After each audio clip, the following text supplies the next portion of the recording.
कहते हैं जिस राजा की गुप्तचर व्यवस्था अगर ठीक नहीं है तो उस राजा का पतन निश्चित है।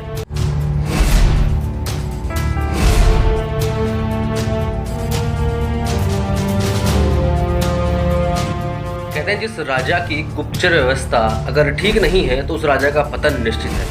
ये बात हमको महाभारत से सीखनी चाहिए कि जब अज्ञातवास में पांडव निवास कर रहे थे उस समय दुर्योधन ये प्रयास कर रहा था कि उनके अज्ञातवास को भंग किया जाए, लेकिन दुर्योधन के गुप्तचर इस बात को पूरे साल भर तक पता नहीं कर पाए कि पांडव गुप्त रूप से कहाँ ठहरे हुए हैं।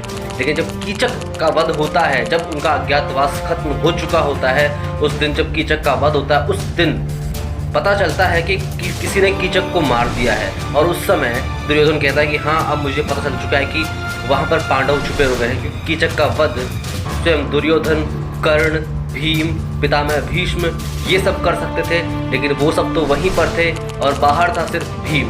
तो उन्हें इस बात का शक हुआ और यकीन भी हो गया कि इसका वध करने वाला सिर्फ भीम है।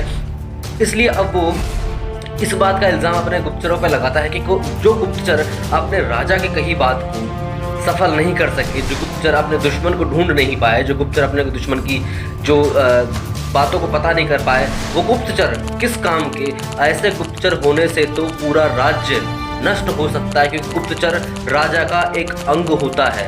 उसी के अनुसार, उन्हीं के भरोसे पर राजा कार्य करता है, राजा युद्ध में जाता है। राजा को किससे मैत्री करनी है इस पर भी गुप्तचर विभाग निर्भर करता है। आचार्य चाणक्य ने भी इसीलिए गुप्तचरों के रूप में बहुत से लोगों को लगाया था। आपने पता किया हुआ, सुना होगा कि आचार्य चाणक्य ने विषकन्याओं को अपने पास रखा था सेना में।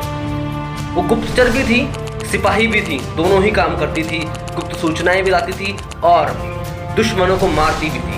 तो इस वजह से आचार्य चाणक्य की बात, आचार्य चाणक्य तो काफ़ी बाद में आए थे, लेकिन उनकी बात बिल्कुल सही है कि गुप्तचर व्यवस्था अगर सही नहीं है तो आप और आपका जो राज्य है या आपका देश है वो कभी भी नष्ट हो सकता है। इसलिए गुप्तचर व्यवस्था बिल्कुल ठीक होनी चाहिए। Thank you so much. जय हिंद, जय भारत।